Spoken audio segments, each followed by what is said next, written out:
El fenómeno del impostor, o la incapacidad de asumir el propio éxito, es un fenómeno en el que una persona se ve atrapada en un ciclo de pensamientos y emociones sobre sus propias capacidades. Es incapaz de asumir que su éxito se debe a sí mismo o a su inteligencia y por lo contrario piensa que no se merece un determinado logro o que ha sido gracias a un golpe de suerte o a factores externos. Está convencido de que es un fraude y no merece los cumplidos recibidos. En algún momento de su vida, más del 70% de la población en el mundo ha padecido el fenómeno del impostor, es decir, 7 de cada 10 personas han creído que sus logros o triunfos son producto de un golpe de suerte o de la ayuda de los demás, pero no de su esfuerzo, capacidad, talento o creatividad.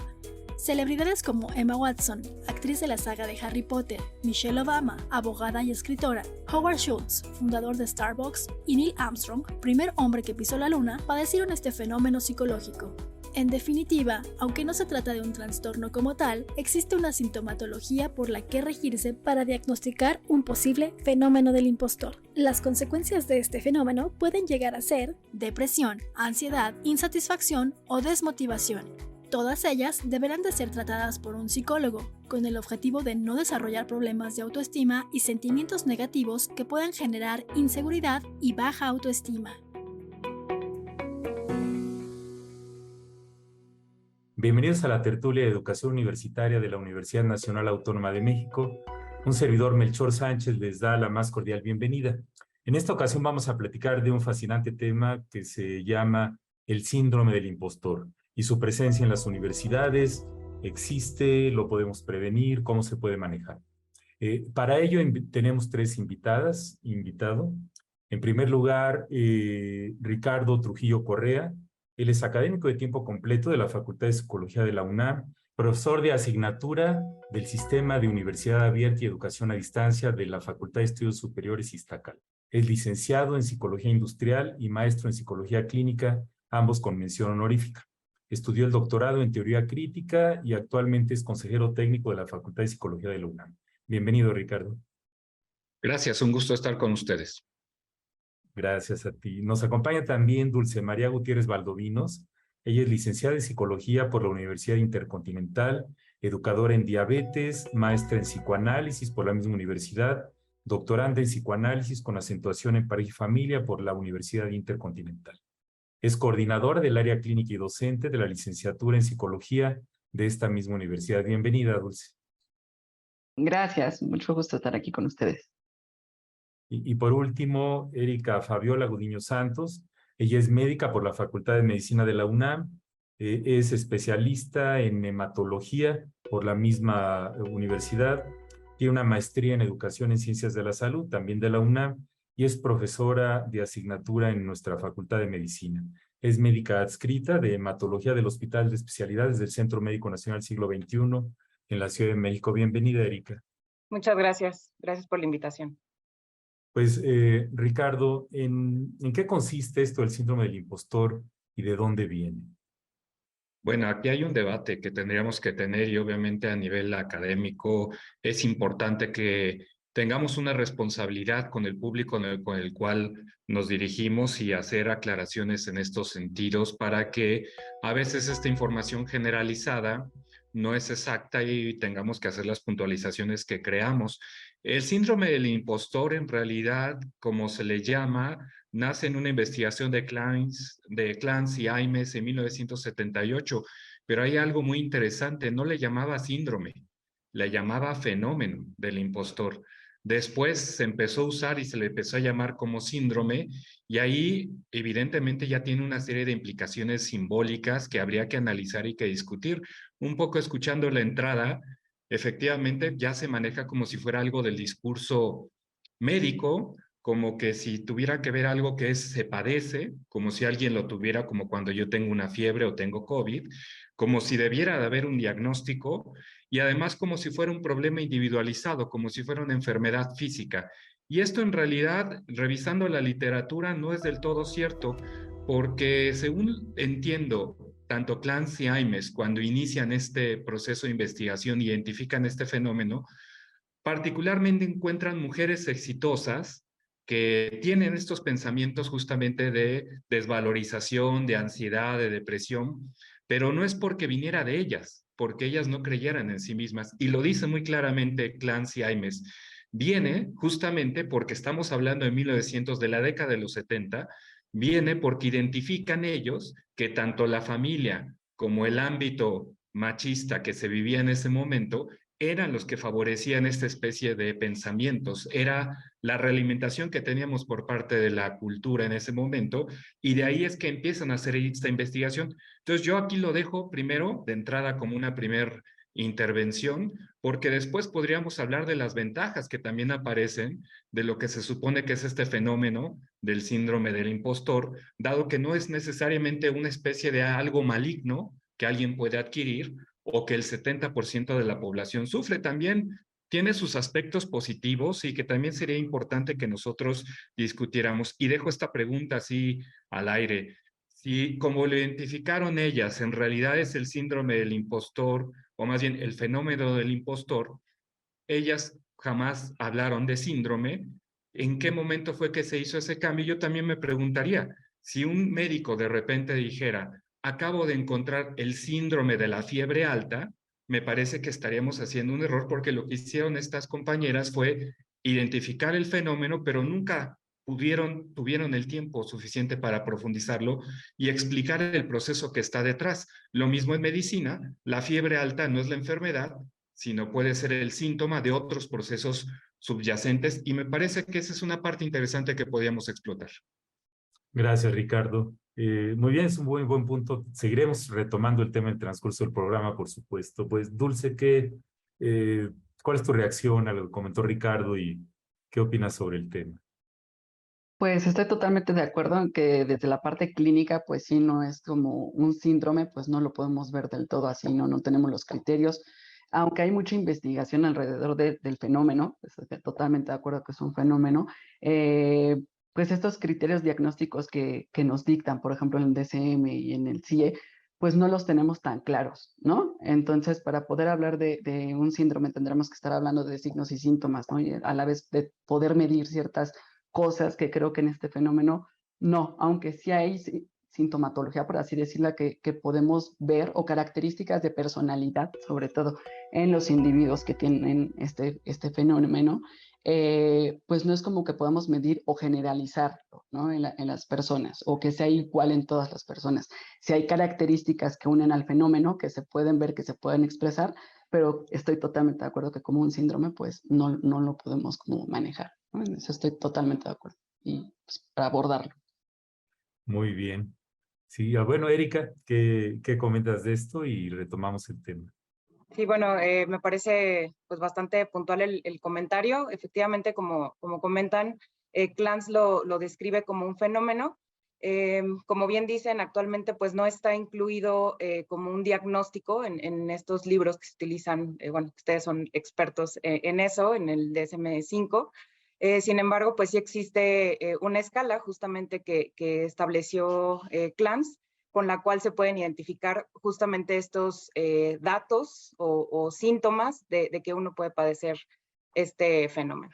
Y pues bueno, este fenómeno, como ya comentaban, es frecuente en mujeres, ¿no? De hecho, fue la primera descripción que hicieron. Y aunque inicialmente se hizo así la descripción, en la actualidad igual sigue siendo más prevalente en el sentido de que las mujeres pues tienen o tenemos más roles que los hombres, ¿no? Y muchas veces se espera que se sobresalga en todos o que se cumpla con todos. Y si estos roles de género se internalizan, pues van a respaldar esas creencias sociales de que las mujeres pues no tienen tanto éxito como los hombres, ¿no? Entonces ese es un factor en el caso de las mujeres que puede influir, y pues el fenómeno es esta experiencia o este ciclo en el que inicialmente puede haber como cierta ansiedad, preocupación, duda sobre algo que tenemos que hacer.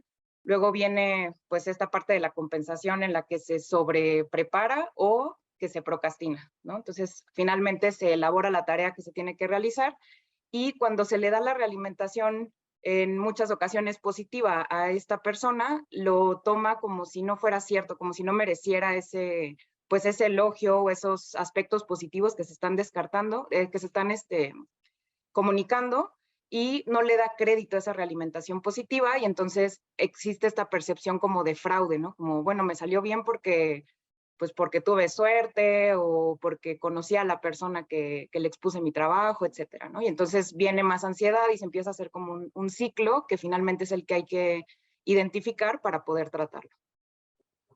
Gracias, Erika.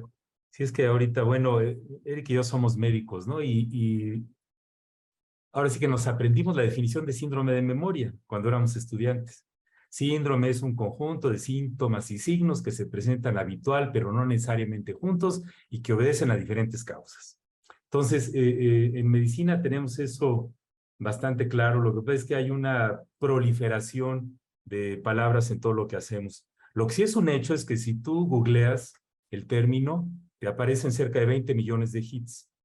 Y si buscas en Google Scholar, que ya es más enfocado al mundo académico, hay más de 14,000 referencias del tema.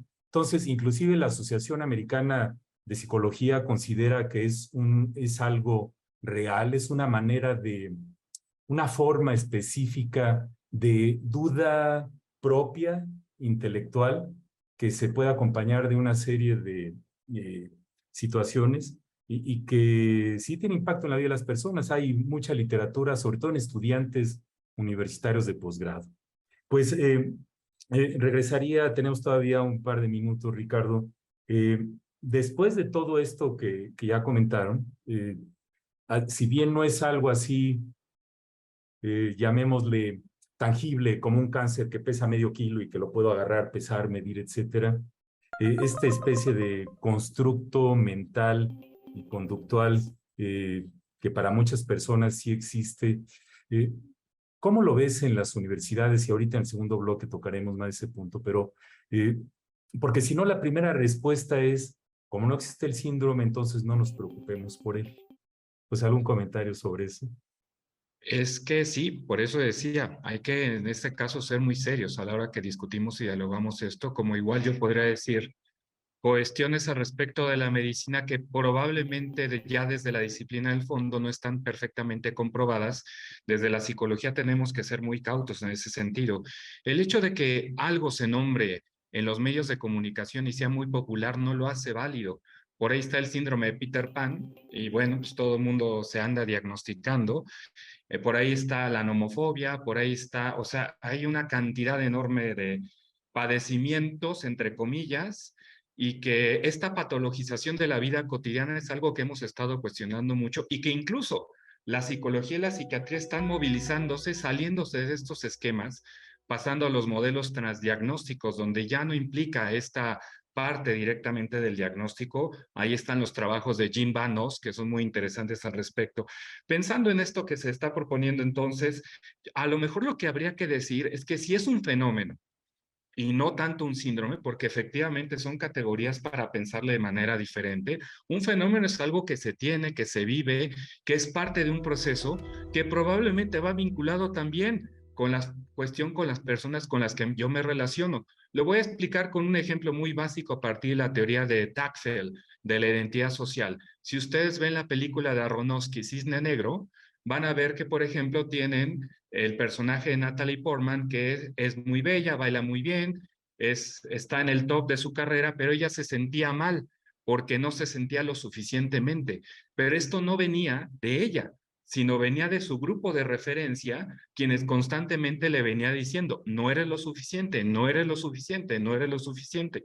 En el momento que cambiáramos a Natalie Portman de ese grupo de referencia en la película a gente más de la calle como nosotros, entonces nuestra forma de realimentarla a ella sería totalmente diferente. Desde esta perspectiva es un poco lo que se propone con la teoría de la identidad con Goffman. Nuestra identidad no la formo yo, mis pensamientos no los formo yo, sino que los formo en construcción con el otro.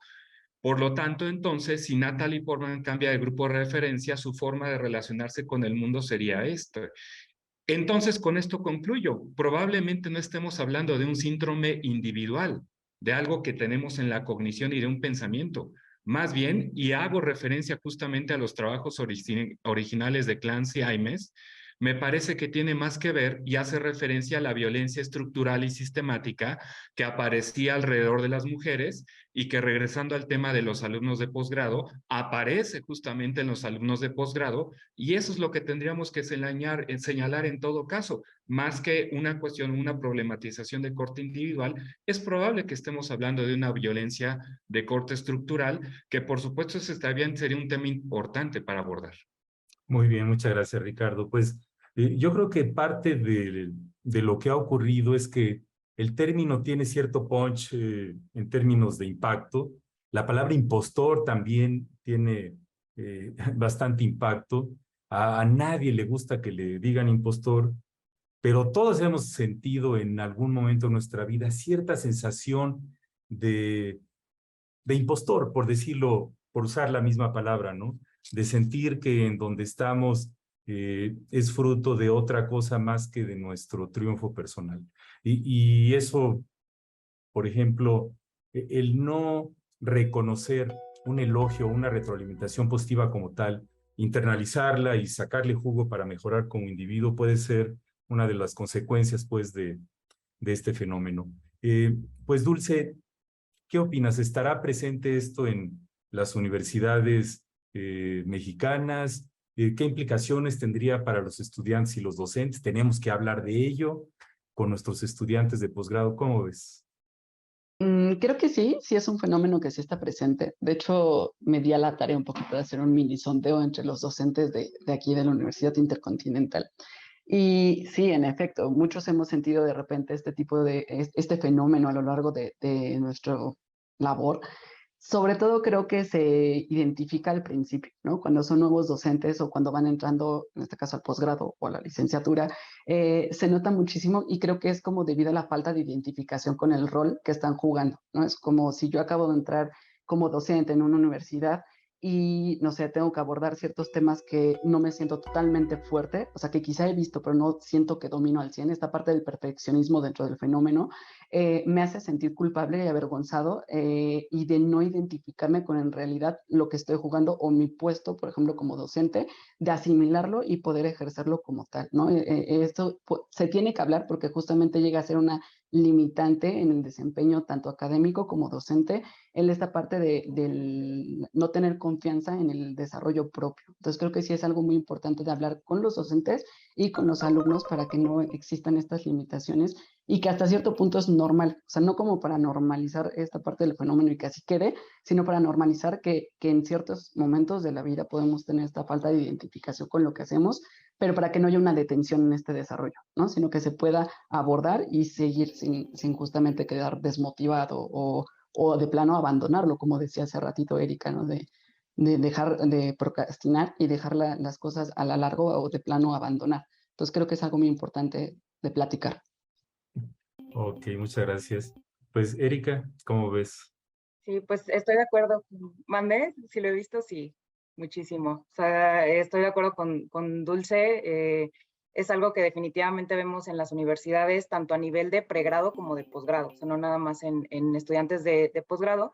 Y justamente no solo pasa en los alumnos, sino también, como dice Dulce, en los profesores, ¿no? Entonces, en los alumnos es algo que muchas veces no se logra identificar, ¿no? Por las mismas exigencias pues de la formación universitaria, o como comentan en el posgrado, ¿no? En el posgrado, al ser una minoría, ¿no? Finalmente existe intimidación, ¿no? Porque si entraste a un posgrado es porque eres muy bueno y entonces tienes que demostrar que eres muy bueno, y en ese intento por demostrarlo se puede caer en este fenómeno. Entonces, siempre en la universidad pues existe la comparación con otros, ¿no? Esto es una piedra angular en este fenómeno, sobre todo si se percibe que los demás son más competentes que uno, ¿no? Entonces siempre pasa que a lo mejor hay un compañero que es más listo, y si lo tomamos como referente, pues se puede caer en este fenómeno, y por eso como profesores, pues es importante el desarrollar espacios en los que los alumnos puedan aprender y no ir a compararse, ¿no? Entonces la forma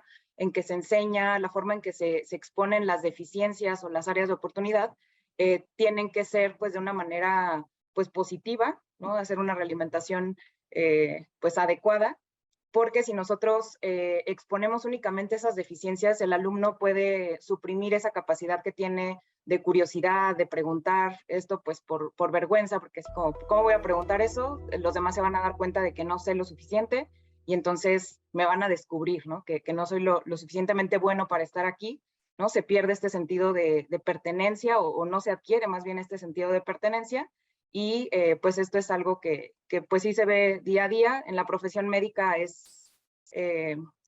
pues yo creo que lo hemos visto y ahorita ya el doctor comentará, y eso también pues genera ciertos problemas o puede traer consecuencias como la adicción al trabajo, aumenta el riesgo de agotamiento, ¿no? El que no se reconozca el trabajo o el sacar a lo mejor una mala calificación o no ser el mejor puede tener impacto negativo y, como dice Dulce, a veces abandonar incluso lo que se está haciendo a pesar de que la persona pues tiene las habilidades para hacerlo.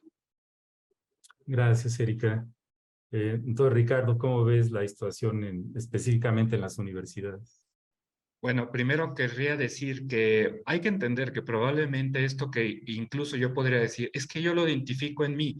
Podríamos estar hablando de un sesgo de confirmación y eso evidentemente pues ya de entrada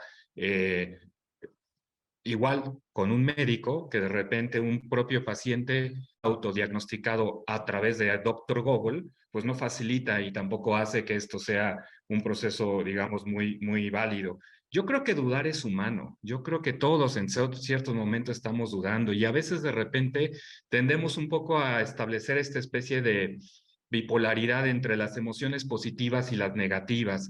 El miedo es negativo, la duda es negativa, el dudar de uno mismo y entonces sientes ansiedad y depresión. La verdad es que no es tan así. Por ejemplo, las terapias cognitivo-conductuales de última generación ya no están estableciendo esta especie de enfoques bipolares, sino que van tomando en cuenta justamente que las emociones no hay negativas y positivas, sino que son y que tendríamos en todo caso que abrazarlas, que el malestar está presente en todos nosotros y que por lo tanto lo que necesitamos en este sentido es aceptar estas emociones. Y por eso entonces yo hago aquí el giro de tuerca. TEDWIC tiene una investigación muy bonita, reciente de 2022, donde le da también el giro de tuerca al síndrome del impostor y dice, pero a ver, espérense, yo lo que encontré es que las personas que pudieran tener este fenómeno del impostor, en realidad no es que se queden con ansiedad y con depresión, sino que cambian sus patrones de comportamiento en el trabajo y tienden a ser más relacionales. También es cierto que no solamente es que uno está pensando en negativo, lo que ella encuentra es que cuando una persona presenta el fenómeno del impostor, también presenta pensamientos positivos. Entonces no es tan así de que es que estoy en una espiral negativa y me estoy afectando.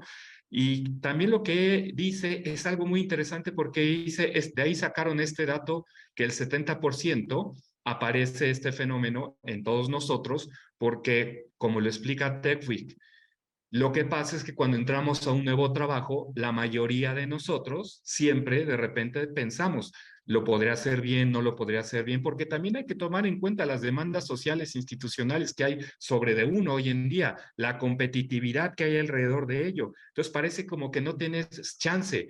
Pero este es un fenómeno social, no nos damos el chance para fallar porque tenemos una competitividad alrededor. Entonces, lo que propone esta autora se vuelve muy interesante porque termina diciendo lo que identificó Clance no es una sustancia, sino probablemente un proceso. Y si lo pensamos así, entonces, una persona, asumiendo ahora sí esto, que efectivamente presentara pensamientos negativos, ansiedad y depresión alrededor de su propia competencia, aunque sea una persona muy buena y se sintiera impostora, probablemente no estemos hablando de un fenómeno del impostor. A lo mejor hay una estructura de personalidad ansiosa que está favoreciendo ese fenómeno y que otra vez estamos confundiendo el síntoma con la enfermedad. Entonces, por eso hay que hacer mucho estas precisiones. Yo lo que tranquilizaría al público es eso. También tiene una parte importante. Es bueno que dudemos de nosotros. Es también necesario. Es bueno que también sintamos miedo y este tipo de emociones también nos construyen. Pensando en la película intensamente, si quitamos a tristeza de la ecuación, se nos va a venir abajo todas las emociones. Necesitamos a tristeza para construir emociones complejas. Lo mismo con el fenómeno del impostor. Ok, gracias, Ricardo. Sí, pues muy buenos puntos, ¿no? La medicalización de la vida que comentaste en el primer bloque es algo que es uno de estos fenómenos sociales impresionantes que forman parte también de la manera como los profesionistas de las diferentes áreas del conocimiento vamos teniendo así como nuestros límites, ¿no? De lo que me toca a mí, que al final del día tenemos este conflicto de interés impresionante de hacer diagnósticos y de dar tratamientos, y ya ven toda la cuestión como esto de medicalizar el duelo, por ejemplo, ¿no? Y como comentaba Erika en el primer bloque, es que dijo la abreviatura, ¿no? Pero yo creo que habría que decirlo para la audiencia, un documento muy importante que se llama el Manual Diagnóstico y Estadístico de Alteraciones Mentales, que es así como el catálogo importantísimo de todo lo que ocurre como enfermedades mentales. Su historia ha sido fascinante porque ha estado impactada por la industria farmacéutica y existe una enorme cantidad de literatura de la manipulación que hacemos como gremios profesionales. Y aquí, pues, la industria farmacéutica, la comunidad médica en general, los psiquiatras, etcétera, para dar medicamentos para cosas a las que les ponemos etiquetas. Entonces, es muy importante discutirlo académicamente. Yo creo que vale la pena cuestionar todo esto que estamos viendo en la literatura. Y preparando para el programa, chequé en las bases de datos de Medline, que es la base de datos más grande e importante de medicina, y curiosamente en el año 2020, pues ya entró en esta categoría que se llama de términos MESH, del vocabulario controlado de las ciencias médicas, lo cual de una manera inevitable lo mete en el candelero de los términos que tienen un significado técnico utilizado por la comunidad, ¿no? Y que obviamente debemos analizarlo con lupa para no utilizarlo de manera inapropiada. Muy bien, pues regresaremos al tema en el siguiente bloque. A continuación vamos a pasar a otra pausa y los invitamos a contactarnos.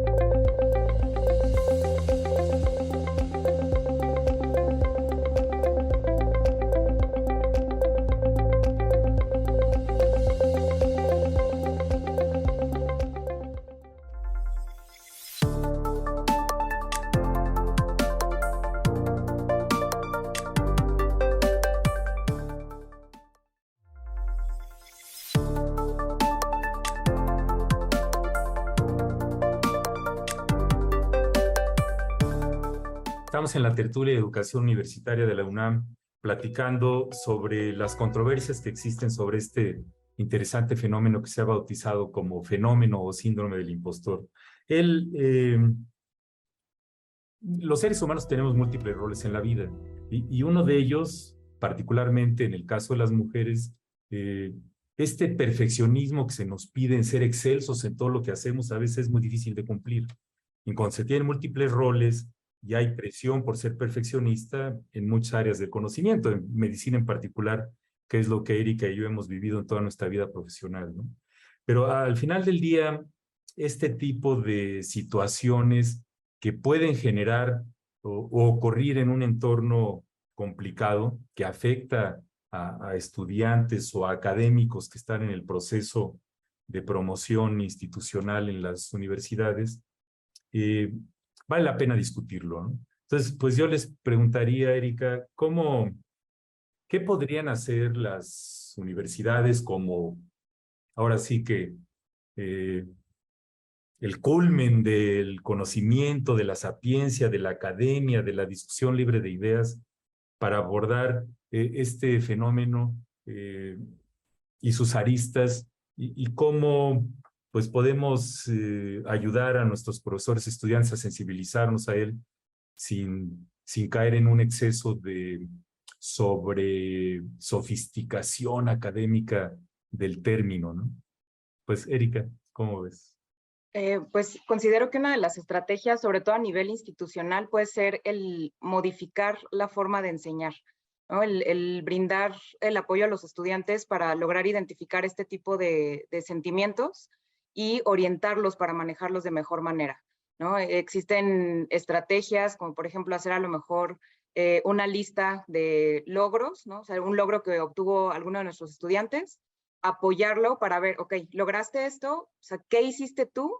Y qué estuvo, o qué influencia hubo de fuera, ¿no? Entonces, que logren ellos identificar justamente estas habilidades y reconocer que lo que hicieron es porque pues se esforzaron, porque utilizaron habilidades que ellos poseen y este proceso pues también entender que es estresante, ¿no? Entonces quizá también cambiar un poco el enfoque de las debilidades y pues más bien hacer énfasis en las fortalezas y también como pares, ¿no? El identificar que pues las personas no están solas, ¿no? Ese es otro aspecto que también los estudiantes deben reconocer. Muchas veces ayuda el tener compañeros, ¿no? Muchas veces más que la relación a lo mejor profesor-estudiante, sino el tener compañeros en los cuales con los cuales se sientan en confianza de poder expresar cómo se sienten y darse cuenta que no son los únicos que se sienten de esa forma, ¿no? Porque a veces se puede creer que esa persona es la única que está pasando por eso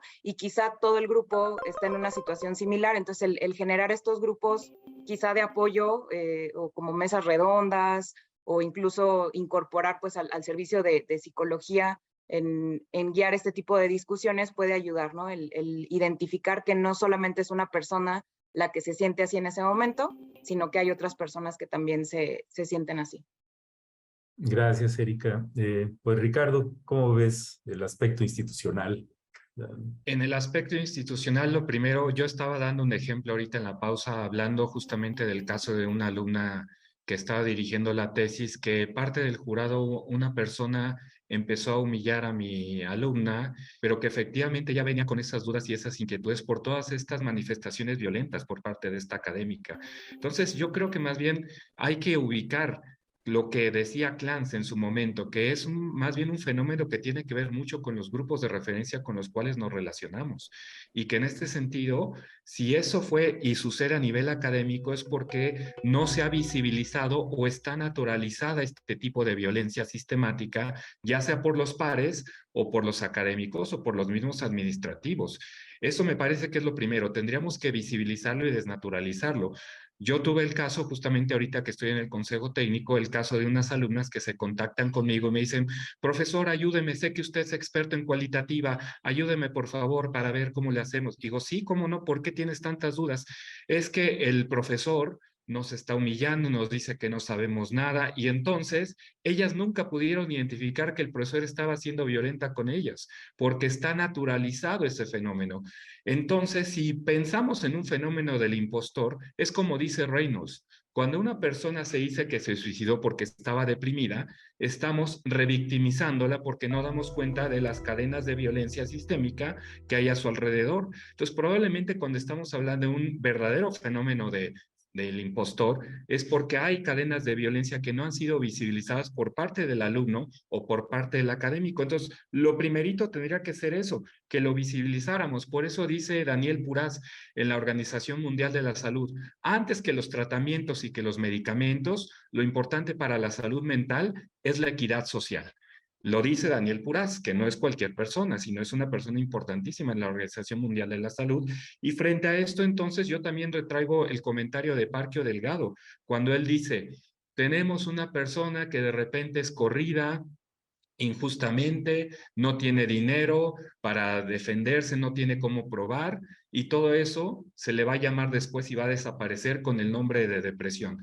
Hay que ser muy cautos en este sentido y ese es el enfoque que está haciendo ahorita, como lo comenta Erika, es el enfoque que está proponiendo Jim Vanos.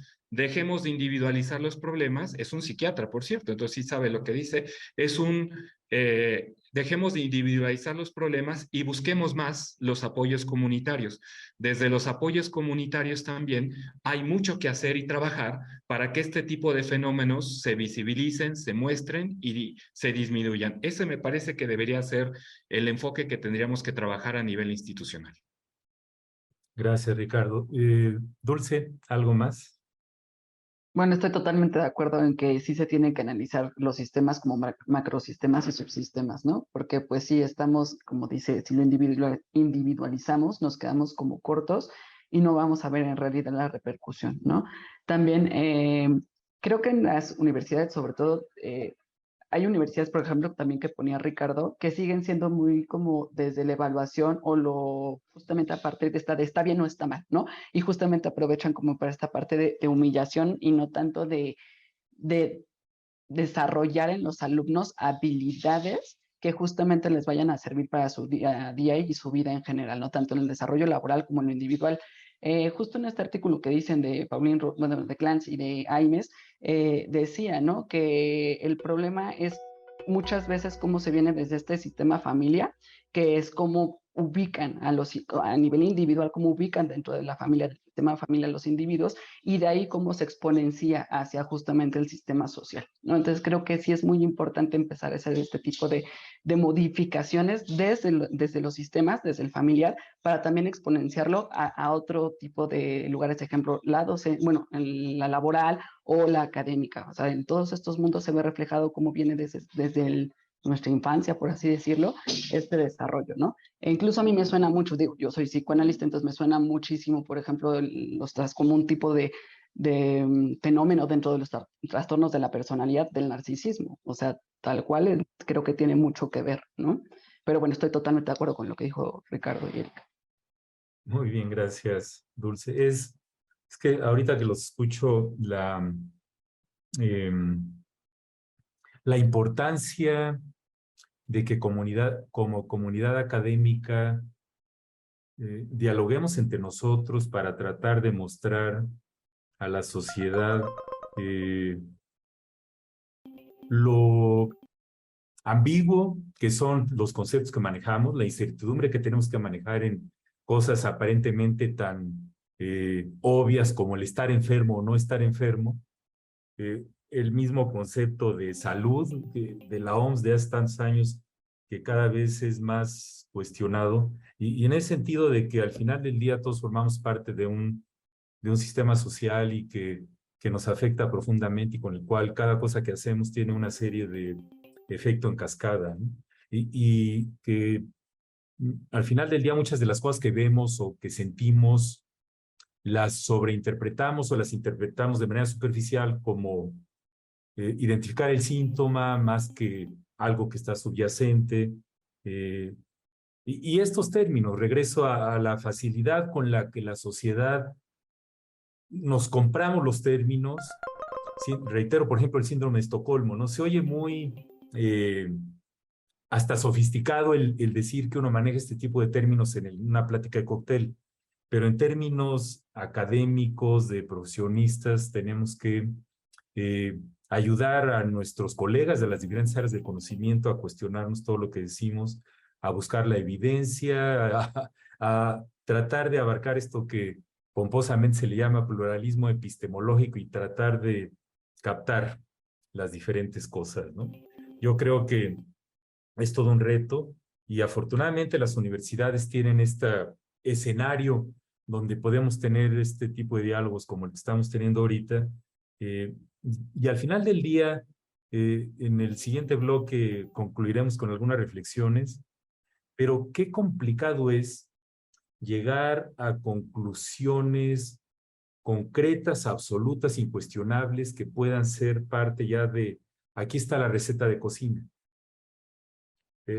Como médico siempre en la interacción con los pacientes donde lo que se espera es una receta que tenga escrita una serie de medidas y medicamentos para revertir el proceso de enfermedad que se tiene, cuando a veces lo que se requiere es otra cosa, nada más comunicación, empatía, etcétera, ¿no? Es un problema serio el que vivimos como especie y en este bombardeo cotidiano que tenemos y que nos inunda y que quedamos víctima, como dijo Ricardo en el primer bloque, de todo este montón de sesgos cognitivos y socioafectivos que forman parte de nuestro paisaje mental.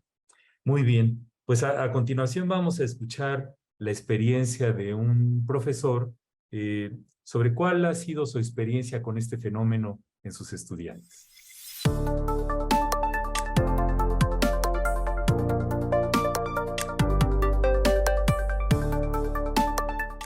Como yo doy clase a los alumnos de primer año de la Facultad de Medicina, no se nota tanto el síndrome del impostor en estos alumnos que van llegando. Generalmente el síndrome del impostor lo vemos cuando ya están en un contexto de un desarrollo mayor, de un desarrollo también, una socialización mayor, como en los alumnos de quinto año, de sexto año, o los residentes, los estudiantes de medicina que ya se encuentran haciendo alguna especialidad médica. Y generalmente, sobre todo, lo vamos a encontrar en personas que son más tímidas o temerosas, aquellas que no han tenido nunca un reconocimiento social o han sentido que no ha habido este reconocimiento social, y cuando sienten que algo salió muy bien, sienten que no fue por ellos. Algo pasó, queda duda si les regalaron la calificación o el aplauso o las felicitaciones, porque en ese momento se sienten despersonalizados, sienten que no fueron ellos.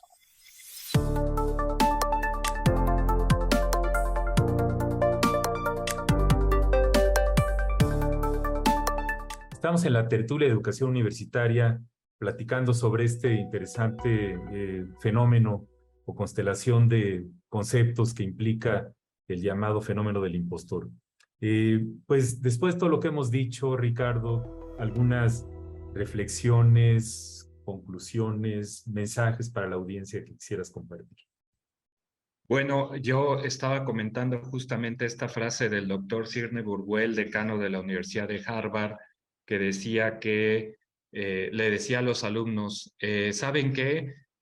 Lo que les vamos a enseñar, el 50% de lo que les vamos a enseñar dentro de 10 años se va a saber que no es cierto, y el problema es que ninguno de nosotros sabe cuál es esa mitad de la cual no debiéramos de enseñarles. Por lo tanto, entonces el conocimiento va cambiando, la sociedad va cambiando, la cultura va cambiando. Me parece que este tipo de ejercicios son importantes para que podamos entonces ser muy serios y claros con la sociedad vaya tomando información, en este caso, entendiendo que no necesariamente lo que se dice en un medio de comunicación, porque sí he visto muchos reportajes ahí, páginas que hablan del síndrome del impostor, tiene otra lógica, como lo decía en este caso Cockerham, que parece que tiene más una lógica dirigida, obviamente, a favorecer las vistas, a favorecer que te vean y no necesariamente a decir la verdad.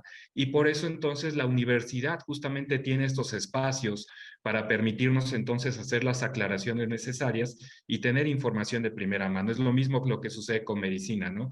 Que uno de repente termina diagnosticándose.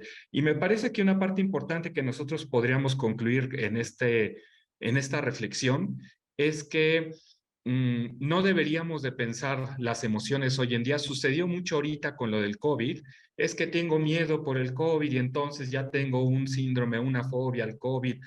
De repente por ahí un psicólogo español, que se me va ahorita el nombre, se reía un poco de manera paródica con esto de la prevalencia de síndromes para todo y decía, pues el famoso síndrome de los psicólogos dicen, porque entonces sale el síndrome de la cara vacía. Es que de repente, como vamos a tener todos el cubrebocas, la gente va a tener cara vacía y por lo tanto nos va a venir una ansiedad. Es muy importante que entonces no solamente nosotros como académicos, sino también la población sea muy crítica con la información que recibe, plantee y se acerque, obviamente, a las personas que puedan darles información más de primera mano. Y como última recomendación, yo siempre utilizo este mecanismo heurístico que se hacía mucho énfasis en el COVID para saber qué hacer. Ya si de plano efectivamente sientes tú que tienes un fenómeno, tienes una situación que es incontrolable. Número 1, acércate a tus apoyos familiares. Si los apoyos familiares no son suficientes, acércate a tus apoyos comunitarios. Si los apoyos comunitarios no son suficientes, entonces, ahora sí, busca un profesional si sientes que estás en una situación, sea depresión, sea ansiedad, sea síndrome de lo que tú quieras. En realidad, es lo de menos. Lo importante es que cuando sientas que estas situaciones van más allá de tus propios apoyos comunitarios, ya es necesario buscar ayuda. Y para eso entonces estamos las instituciones y estamos los profesionales para dar la asesoría necesaria. Entonces me parece que este debe ser el camino que todos debemos de seguir. No pensarlo como algo individual, sino siempre buscar y apoyarnos, porque cuando generamos estas redes de apoyo, todos somos mucho más fuertes. Gracias, Ricardo. Muy bien. Dulce, ¿algunas reflexiones?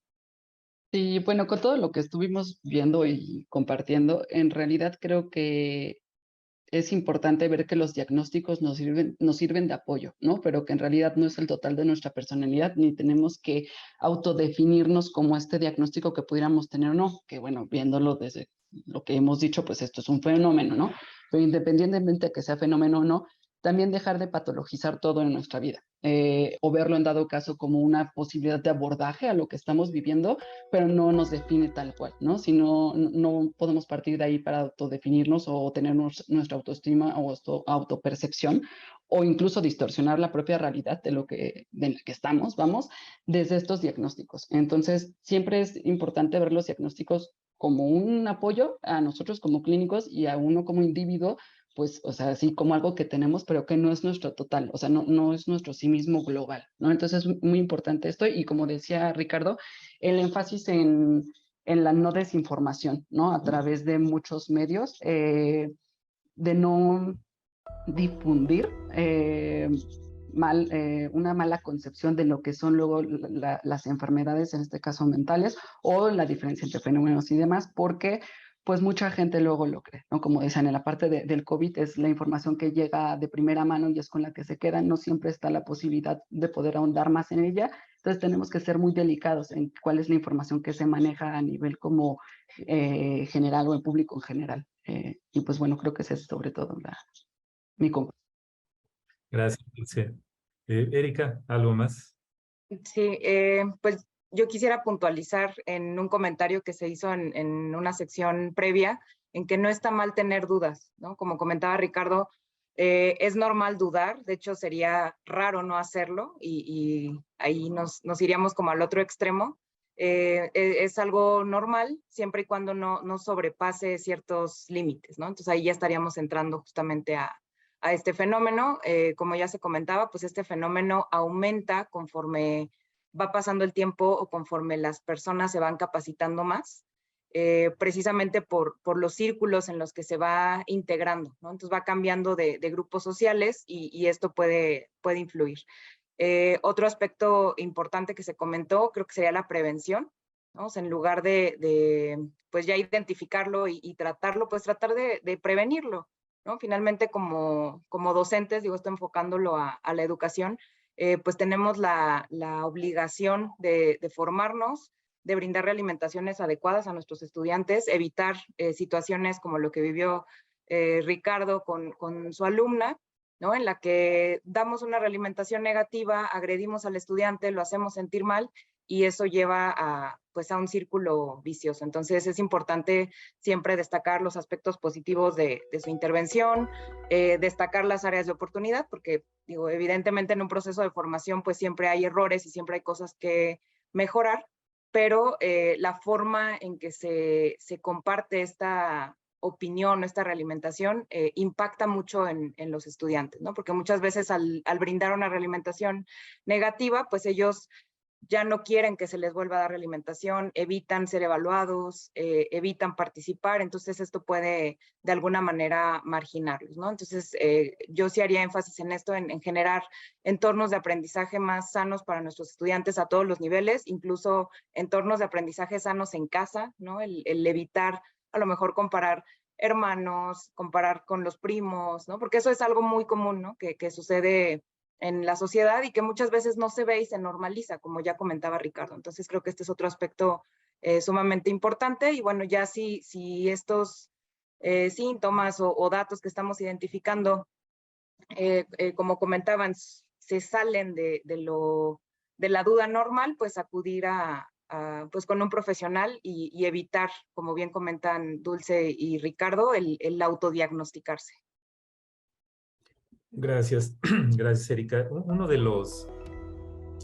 de los retos es que la palabra impostor ya ven que tiene también esta connotación negativa, ¿no? Esto de fingir ser alguien que no sé, es que pues la mayor parte de las personas, pues entre comillas normales, como los estamos aquí, pues tratamos de no pretender algo que no somos, al contrario, queremos ser lo más auténticos posibles. En un mundo donde pareciera ser que hay, y más con la cuestión en línea, pero también en la cuestión cara a cara, de tener permanentemente máscaras de apariencias diferentes dependiendo del contexto en el que se está, sea el contexto de ser alumno, de ser docente, de ser académico, etc. Estaba pensando ahorita en otro, bueno, en uno que también le llaman síndrome, que es el síndrome de burnout o de desgaste profesional, que para algunas personas es enfermedad, pero para otros es más bien una situación ocupacional, y que desarrollan toda esta cultura de elaborar instrumentos o cuestionarios para medirlos cuantitativamente, ponerle una cifra y empezar a poner etiquetas con cifras que de alguna u otra manera requieren alguna intervención. Entonces, por ejemplo, el síndrome de desgaste profesional no, para algunos no está considerado enfermedad, me parece que para la OMS no lo es, más bien como situación ocupacional, pero el punto que quiero hacer es que todos estos términos que usamos para etiquetar, como el nombre de este programa, para discutir cosas que tienen un trasfondo académico que surgió de la academia, porque la persona que publicó el primer reporte y estudio de esto fue en la academia, y que con el paso del tiempo se va haciendo como esta bola de nieve del montón de artículos y referencias del tema, que hacen que muchos de nosotros dejemos de cuestionarlo, ¿no? Entonces, es un proceso, es una lección para todos. Y como ya comentaron ustedes, ¿no? El pensamiento crítico es importantísimo y el aprender a lidiar y vivir con la incertidumbre. Es igual que la incertidumbre, ¿no? También hay un instrumento para medir la intolerancia, la incertidumbre, para que yo pueda decir cuantitativamente soy muy regular o poco tolerante a la incertidumbre y de acuerdo a eso me voy a manejar. En fin, es fascinante ver lo complejo que es la manera como respondemos a nuestro entorno, pero nuestros docentes y nuestros estudiantes pues merecen que discutamos estos temas de manera madura, académica, respetuosa, cuestionando, buscando qué hay de nuevo y qué hay de viejo también, porque hay veces que las ideas, como la cita de Ricardo, del director de Harvard, esa cita ya tiene más de medio siglo, ¿no? Y es tal vez más vigente ahorita que cuando la dijo. Pues estamos al final del programa. Les agradezco muchísimo su participación y sus comentarios. Ricardo, fue un gusto que estuvieras con nosotros. Gracias, muchas gracias. Un gusto estar con ustedes.